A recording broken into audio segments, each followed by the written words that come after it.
Hi students, 12th standard business maths, unit number 10, செயல்முறை ஆராய்ச்சி, operation research, இதர கணக்குகள், question number 3. கீழே கொடுக்கப்பட்டுள்ள போக்குவரத்து கணக்கின் ஆரம்ப அடிப்படை ஏற்புடைய தீர்வினை வடமேற்கு மூலை விதிமுறை மற்றும் மீச்சிறு செலவு முறை ஆகியவற்றில் காண்க. Determine an initial basic feasible solution to the following transportation problem by using northwest corner rule and least cost method. இப்போ இந்த கொஸ்டின்ல பார்த்தீங்கன்னா ஒரு டிரான்ஸ்போர்ட்டேஷன் ப்ராப்ளம் கொடுத்துருக்காங்க. இந்த டிரான்ஸ்போர்ட்டேஷன் ப்ராப்ளம் சால்வ் பண்ணுறதுக்கு இங்கே ரெண்டு மெத்தடை மென்ஷன் பண்ணி கொடுத்துருக்காங்க. ஃபர்ஸ்ட் ஒன் பார்த்தீங்கன்னா north west corner rule and second one பார்த்தீங்கன்னா லீஸ்ட் காஸ்ட் மெத்தட், மீச்சிறு செலவு முறை. ஸோ இந்த ரெண்டு மெத்தடை யூஸ் பண்ணி இந்த ப்ராப்ளமை எப்படி சால்வ் பண்ணுறது அப்படின்றத இதோடைய சொல்யூஷனில் பார்க்கலாம். ஸோ இதோடைய சொல்யூஷனை பாருங்கள். ஃபர்ஸ்ட் வடமேற்கு மூலை விதிமுறை, நார்த் வெஸ்ட் கார்னர் ரூல். இப்போ இந்த ஃபர்ஸ்ட் மெத்தடை நம்ம அப்ளை பண்ணுறதுக்கு முன்னாடி எந்த ஒரு மெத்தடை நீங்கள் அப்ளை பண்ணுறதுக்கு முன்னாடியும் கொடுத்துருக்க இந்த டிரான்ஸ்போர்ட்டேஷன் ப்ராப்ளம் பேலன்ஸ்டாக இருக்குதா இல்லையா அப்படின்றத நீங்கள் செக் பண்ணி பார்த்துக்கணும். அதாவது இந்த போக்குவரத்து கணக்கு சமநிலையில் இருக்குதா அப்படின்றத நம்ம செக் பண்ணி பார்க்கணும்.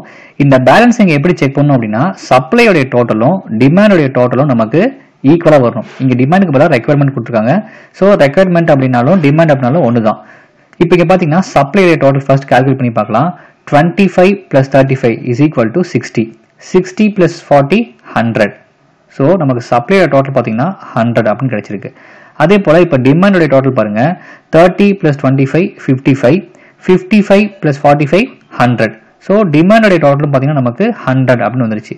ஸோ சப்ளையோடைய டோட்டலும் டிமாண்டோடைய டோட்டலும் நமக்கு சேம் வேல்யூவாக வந்ததுனால கொடுத்துருக்க இந்த டிரான்ஸ்போர்ட்டேஷன் ப்ராப்ளம் ஒரு பேலன்ஸ்டு டிரான்ஸ்போர்ட்டேஷன் ப்ராப்ளம், அதாவது கொடுக்கப்பட்ட போக்குவரத்து கணக்கானது சமநிலையில் உள்ளது.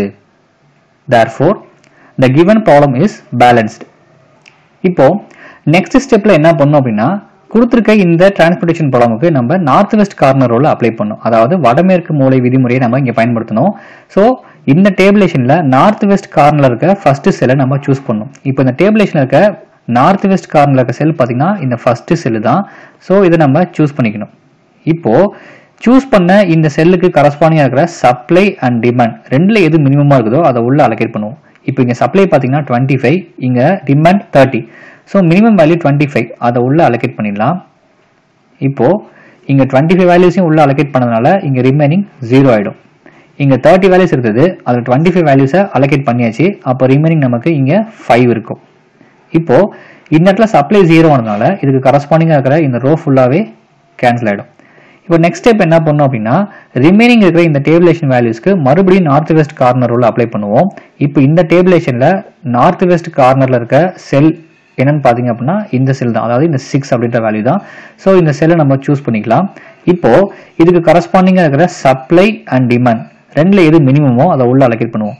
இங்க பாத்தீங்கன்னா 35 இருக்கு, இங்க பாத்தீங்கன்னா டிமாண்ட் வேல்யூ வெறும் 5 மட்டும் தான் இருக்கு. ஸோ மினிமம் வேல்யூ 5, அந்த வேல்யூ உள்ள அலோகேட் பண்ணிடலாம்.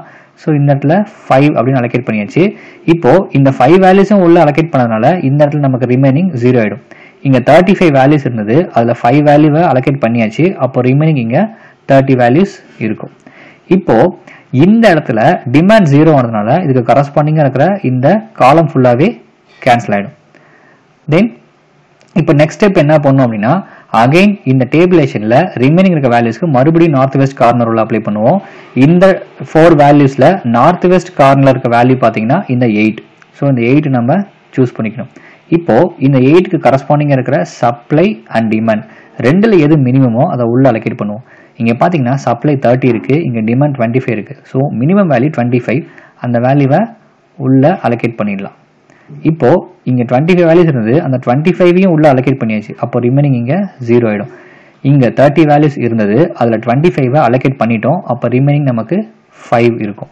இப்போ இங்க பாத்தீங்கன்னா டிமாண்ட் 0 ஆனதுனால இதுக்கு கரஸ்பாண்டிங்கா இருக்கிற இந்த காலம் ஃபுல்லாவே நமக்கு கேன்சல் ஆயிடும். இப்போ அகைன் ரிமைனிங் இருக்க இந்த டேபிளேஷன் வேல்யூக்கு மறுபடியும் north west corner rule apply பண்ணணும். நார்த் வெஸ்ட் கார்னர்ல இருக்க செல் பாத்தீங்கன்னா இந்த 4 தான். ஸோ இந்த 4ஐ சூஸ் பண்ணிக்கணும். இந்த 4க்கு கரஸ்பாண்டிங் இருக்கிற சப்ளை அண்ட் டிமாண்ட் இங்க பாத்தீங்கன்னா சப்ளை 5 இருக்கு, இங்க டிமாண்ட் 45 இருக்கு. ஸோ ரெண்டுலயுமே மினிமம் வேல்யூ என்ன அப்படின்னாக்க 5 தான். ஸோ அந்த 5ஐ உள்ள அலோகேட் பண்ணிடலாம். இங்க 5 வேல்யூஸ் இருந்தது, அதை உள்ள அலோகேட் பண்ணதுனால இங்க ரிமைனிங் 0 ஆயிடும். இங்க 45 இருந்தது, அதுல 5 வேல்யூஸ் அலோகேட் பண்ணிட்டோம். அப்போ ரிமைனிங் நமக்கு 40 வேல்யூஸ் இருக்கும். இப்போ இங்க சப்ளை 0 ஆனதுனால இதுக்கு ஃபுல்லா இருக்கக்கூடிய இந்த ரோ ஃபுல்லாவே கேன்சல் ஆயிடும். இப்போ ஃபைனலா பாத்தீங்கன்னா இந்த இடத்துல ஒரு செல் இன்னும் கேன்சல் ஆகாமல் இருக்கு. இந்த செல்லுடைய கரஸ்பாண்டிங் சப்ளையும் 40 இருக்கு, கரஸ்பாண்டிங் டிமாண்டும் 40 இருக்கு. ஸோ கடைசி செல் கேன்சல் ஆகிறதுக்கு முன்னாடி சப்ளையும் டிமாண்ட் நமக்கு இந்த மாதிரி ஈக்குவலாக இருந்தது அப்படின்னா நம்ம இந்த ப்ராப்ளமை கரெக்டாக ஒர்க் அவுட் பண்ணிட்டு இருக்கோம் அப்படின்னு அர்த்தம். இப்போ இங்கேயும் 40 இருக்கு, டிமாண்டும் 40 இருக்கு. ஸோ மினிமம் வேல்யூ உள்ள அப்ளை பண்ணுவோம். இங்க ரெண்டுமே 40 இருக்கனால அந்த 40யை உள்ளார அலோகேட் பண்ணிடலாம். இப்போ இந்த இடத்துல ரிமைனிங் 0 இருக்கும், அதே போல இங்கேயும் ரிமைனிங் 0 ஆயிடும்.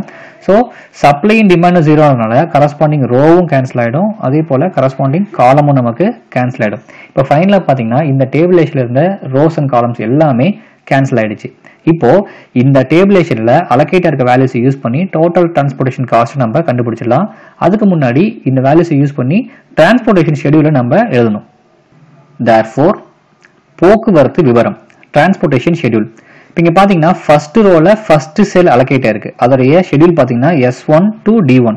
ஸோ இந்த இடத்துல S1 to D1 அப்படின்னு எடுத்துக்கலாம்.